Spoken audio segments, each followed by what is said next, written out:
සුබ දවසක්. ඉංග්‍රීසි භාෂාව ගැන මේ දවස්වල ලොකු කතා බහක් යනවා.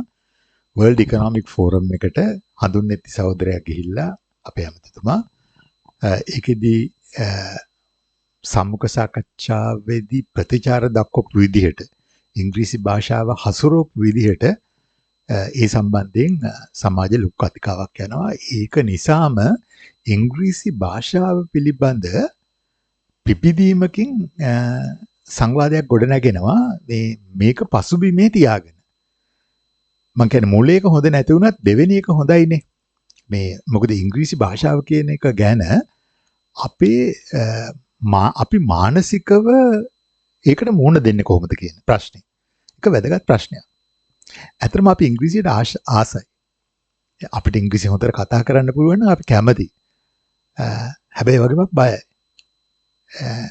වැරදෙයි මිනිස්සු hina වෙයි කියලා බයයි. සිංහල වරද්දන අය පවා ඉංග්‍රීසි වරද්දන්න බයයි. මේක මං හිතන්නේ අර රජා මරනවා කියලා කතාවක් තියෙනවනේ.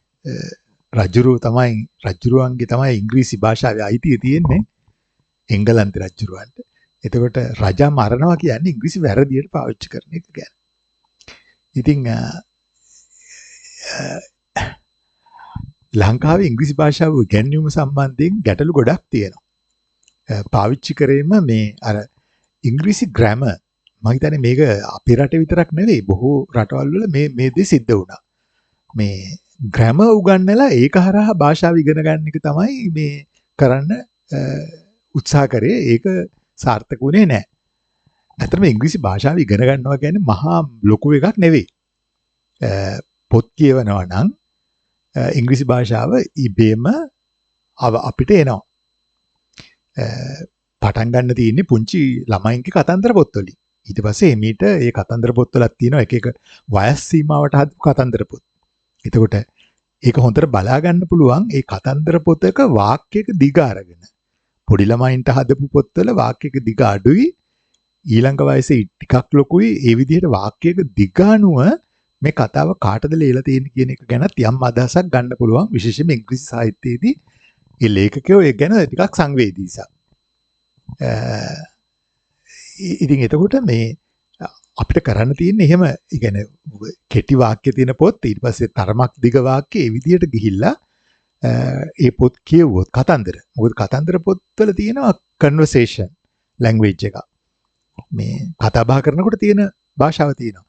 මෙහෙම පොත් කියවන්න ගත්තොත් මේ භාෂාව කියන එක හුරු වෙනවා. භාෂාව කියන්නේ පැටර්න් එකක් තියෙනවානේ මේකේ. ග්‍රැමර් කියන්නේ ස්ට්‍රක්චර් එකක් වගේම ඒක පැටර්න් එකක් තියෙනවා. ඒක කනට හුරු කරගත්තාම ඒ පැටර්න් එක අපිට මේ ලොජිකලි හිතලා කියන්න ඕනේ නැහැ. ඒක ඉබේම එනවා. දැන් අපි සිංහල කතා කරනකොට අපි ලොජිකලි හිතන්නේ නැහැනේ ග්‍රැමර් හරි ගස්සලා එහෙම නැහැනේ. ඒ වගේම තමයි.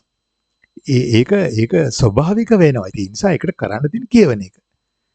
කිව්වට පස්සේ අපිට පුළුවන් ලියන්න පටන් ගන්න. ලියන එකේ වැදගත්කම තියෙන්නේ ලියනකොට අපිට හිතන්න වෙලාවක් හම්බ වෙනවා. කතා කරනකොට අපි මොනවා හරි වචනයක් එතනට එන වචනයක් අපිට ඉස්සෙල්ලම අපි දානවා. හැබැයි ලියනකොට අපිට බලන්න පුළුවන් මේකද වචනේ. මේකට වෙන විකල්ප හොඳ most appropriate වචනයක්. වඩාත් ගැළපෙන වඩාත් සුදුසු වචනයක් තියෙනවද කියලා හිතන්න වෙලාවක් ලැබෙනවා. ඒ නිසා ලියන එක තමයි ඊළඟ එක. එතකොට ලියන කෙනෙකුට කතා කරනවා කියන එක බොහොම සිම්පල් වැඩක්. ඉතින් මේ ඉංග්‍රීසි ඉගෙන ගැනීම සරල එකක්. අපි ඒක අමාරු කරගෙන තියෙනවා ඉස්කෝලේ. අපිට අමාරු කරවලා තියෙනවා. අපිත් ඒකට බය නිසා ඒක අතහැරලා තියෙනවා. ඊට අමතරව අපේ තිබුණ පොඩි එකක් දේශප්‍රේමයේ තිබුණා. ඉතින් ඒකෙදි ඉංග්‍රීසි කියන්නේ සුද්දාගේ භාෂාව උන්ට කෙලවෙන්න ඕන කියනවා. ඒ භාෂාවටත් කෙලවෙලා. ඒ වගේ එකක අපි හිටියා. මේ මෙන්ටැලිටි එක බොහෝ දිනක් අතර තිබුණා. මම හිතන්නේ අපි තරුණ කාලේ ඒක වැඩිපුර තිබුණා. මොකද 56 සිංහල භාෂා පෙරලියත් එක්කනේ අපි උත්පත්ති ලැබුවේ. එතකොට ඒ කාලේ ඒ ಜಾති මාමක තැනක ඉඳලා ඉංග්‍රීසියට විරුද්ධ වුණා. නමුත් දැන් වෙනකොට මේ තත්ත්ව වෙනස් වෙලා අන්තර්ජාලය ඇවිල්ලා තියෙනවා. බොහෝ ළමයි ඉංග්‍රීසි හුරු කරගෙන තියෙනවා. වැඩිහිටියන්ට බැරි වුණාට ඒකට දිරිගැන්වීමකුත් දෙමාපියන් අතින් සිද්ධ වෙනවා. ಜಾති මාමක දෙමාපියන් පවා ඉංග්‍රීසි තමන්ගේ ළමයින්ට උගන්වන්න පෙළඹිලා තියෙනවා. ඒක හොඳ වැඩ. hina වෙන්න දෙයක් නැහැ. ඉතින් hina යනවා වෙනවාට මොකද ඒගොල්ලෝ කතාවයි ක්‍රියාවයි අතර පරතරය නිසා තමයි hina යන්නේ. උනට ඒක හොඳ ඩෙවලොප්මන්ට් එකක්. හොඳ දියුණුවක්. ඉතින් දැන් මේකේ තියෙන දැන් මේ අපි ආයසරයක් මේ සංසිද්ධියට આવොත් හඳුන්නෙත්ති සහෝදරයාගේ කතාවේ තියෙන ගැටලුව ඉංග්‍රීසි විතරක් නෙවෙයි. එතුමාට යොමු කරන ප්‍රශ්න එතුමාට තේරෙන්නේ නැහැ. එතකොට ඒ ප්‍රශ්න වලට නෙවෙයි උත්තර දෙන්නේ. තමන් ලියාගෙන ආපු කොලයක් තියෙනවා. මේක අර විනෝද සමය වගේ එකක් ඉංග්‍රීසි. ඒ වගේ විහිළු සහගත වෙන තැනකට වැටෙනවා. මොකද ඒ ප්‍රශ්නේ තේරුම් ගන්න නැතුව තමන් සූදානම් කරගත්ත කතාවක් කරන්න යනවා. ලියාගත්ත කොළ බලාගෙන. ඉතින් මෙතන තමයි ගැටලුව. එතකොට ප්‍රශ්නේ තියෙන්නේ භාෂාවට වඩා මේකට භාෂාව තේරුම් අරගෙන උත්තර නොදීපු ආකාරය. ඉතින් මේකේ ලස්සනම දේ තමයි මේ හඳුන්නෙත් සහෝදරයාගේ වැඩපිළිවෙල එහෙම නැත්නම් ඒ ක්‍රියාව සාධාරණීකරණය කරන්න බොහෝ දෙනෙක් ඉන්නවා. නමුත් ඒක ඇතුලේ අපි නොසලකා හරින කාරණේ තමයි අපිට මෙතන හැදෙන්න ඉඩක් තියෙනවා. ඒ හැදෙන ඉඩ අපි අයින් කරගන්නවා මේක ඩිෆෙන්ඩ් කරන්න ගියාම. භාෂාවේ ප්‍රශ්නයක් නෑ භාෂාවේ ප්‍රශ්නයක් තියෙනවා. මං හිතන්නේ සිංහල කතා කරනකොට වුණත් තමන්ගේ මතය පැහැදිලිව කියන්න පුළුවන් හැකියාව වැදගත් එකක් දිනු කරගන්න. ඒක විශේෂයෙන්ම දේශපාලනඥයෙකුට වැදගත්. මොකද දේශපාලනඥයන්ගේ කාර්යභාරය ඇතුළෙම ඔවුන්ට සිද්ධ වෙලා තියෙන හොඳ කමියුනිකේටර් කෙනෙක් වෙන්න. මිනිසුන්ට කතා කරන්න ඕන. ඒ කතා කරන්න ඕන සෙන්ස් එකක් තියෙන එක. අදාළ එකක් කතා කරන්න ඕන. ඒ නිසා මෙතන පැහැදිලිවම ගැටලුව ඉංග්‍රීසි විතරක් නෙවෙයි. ප්‍රශ්නේ තේරුම් ගත්තේ නැහැ. ඒ ප්‍රශ්නෙට අදාළ උත්තරයක් දුන්නේ නැහැ. එතකොට ඒ වෙනුවට තමන් ලියාගත්ත එකක් කියවනවා. එතකොට ඒක ප්‍රශ්නෙට උත්තරය හැටියට රෙලෙවන්ට් නැහැ. එතකොට මේ මොකද්ද මේ මිනිස්සයා කියන්නේ කියලා අහගෙන ඉන්න ඇට හිතෙනවා. දැන් ඒක ඇතුලේ මේ රට නියෝජනය කරන ඇමතිවරයෙක් එහෙම වැඩක් කරාම ඉංග්‍රීසි බැරිකම නෙවෙයි ඉංග්‍රීසි බැරිකම ඒක වෙනම වැඩක්. භාෂාවක් බැරිකම මම හිතන්නේ මේ හැබැයි World Economic Forum එකකට යන ඇමතිවරයෙක් තමන්ගේ ඉංග්‍රීසි දැනුම ගැන තමන්ට තක්සේරුවක් තියෙන්න ඕන.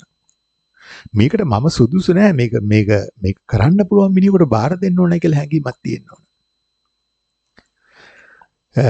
දැන් නායකයෙක් හැමදේම කරන්න ඕනේ නෑ. වඩාත්ම සුදුසු ඒක වැඩේ කරන්න පුළුවන් කෙනෙකුට ඒක ඩෙලිගේට් කරන්න පුළුවන්. ඒක තමයි නායකත්වය කියන්නේ. මෙහෙම ගිහිල්ලා අනා ගන්න ඕනේ නෑ. මේව තමයි අපි ඉගෙන ගන්න තියෙන කාරණා. ඒ කියන්නේ මෙතන මේ ගොඩක් අයට හිතන්නේ මේක පහර ගැනීමක්. මේක මේ ඉංග්‍රීසි බැරිකමට hina වෙන එකක්. නෑ. මෙතන ඊට වඩා බරපතල කාරණා ගණනාවක් තියෙනවා. ඉංග්‍රීසි බැරි එකක්. ඒක හදාගත්තේ නැති එක ලොකු වැරද්දක් ඇත්තටම. මොකද මම කියන්නේ දේශපාලනයට යන්නේ කෙනෙක් ලෝකයේත් එක්ක ගනුදෙනු කරන ලෑස්තිලා යන්න ඕන. ඒතකොට ලෝකේ වෙන සිදුවීම් ගැන ඔහු දැනුවත් වෙන්න ඕන. ජාත්‍යන්තර භාෂාවක් දන්නේ නැහැ කියන්නේ එක පළාතමක් වැහිලා යනවා. අපිට මේ ජාත්‍යන්තර සාහිත්‍ය හදාරන්න බැරි වෙනවා. ජාත්‍යන්තර ලේඛන රිසර්ච් හදාරන්න බැරි වෙනවා. ඒ නිසා භාෂාවක් දැනගන්න එක මම හිතන්නේ මේ යුගයේ දේශපාලනඥයෙකුට ඉතාම වැදගත් එකක්. මට හිතෙනවා දැන් කඩිනම් මේකක් යන්න ඕන පැලවත්ත කාර්යාලය ඇතුලේ. මේක වෙනස් කරන්න. ඒකයි වෙන්න ඕන දේ. හරි. දැන් අපි ඉංග්‍රීසි භාෂාව ගැන කතා කරා. ඒක ඉගෙන ගන්න ඕන. ඒක ඉගෙන ගන්න ගොඩාක් පහසුකම් තියෙනවා. අන්තර්ජාලය අපිට ගොඩක් ඒවා දීලා තියෙනවා. මේ ගෙවලා කරන්නත් පුළුවන්, නොමිලේ ලබා ගන්නත් පුළුවන්. ඉංග්‍රීසි චිත්‍රපටියක් බැලුවමත් අපිට ඉගෙන ගන්න පුළුවන්. මම දන්න ළමයි ඉන්නවා හින්දි චිත්‍රපටි බලලා හින්දි ඉගෙන ගත්තා. ඒ නිසා ඒ දවස්වල අපි ඉගෙන ගන්න කාලේ නම් අපිට පොතක් තමයි තිබුණේ ලොකුම දෙයක්. එතකොට එහෙම අඩුපාඩුත් එක්ක අපි හැදුනේ. ඒ වුණාට දැන් එහෙම නැහැ. දැන් ඊට වඩා ගොඩාක් ඒවා අන්තර්ජාලය තුල තියෙන නිසා ඉංග්‍රීසි ඉගෙන ගන්න එක පැත්තකින්. ඉංග්‍රීසි වලට අමතරව භාෂාවේ වටිනාකම පැහැදිලිව යමක් කීම ඒක ගැන සංවේදී වෙන්න කියන එකයි අද දවසේ පණිවිඩය. ගිහිල්ලා එන්න. සුබ දවසක්.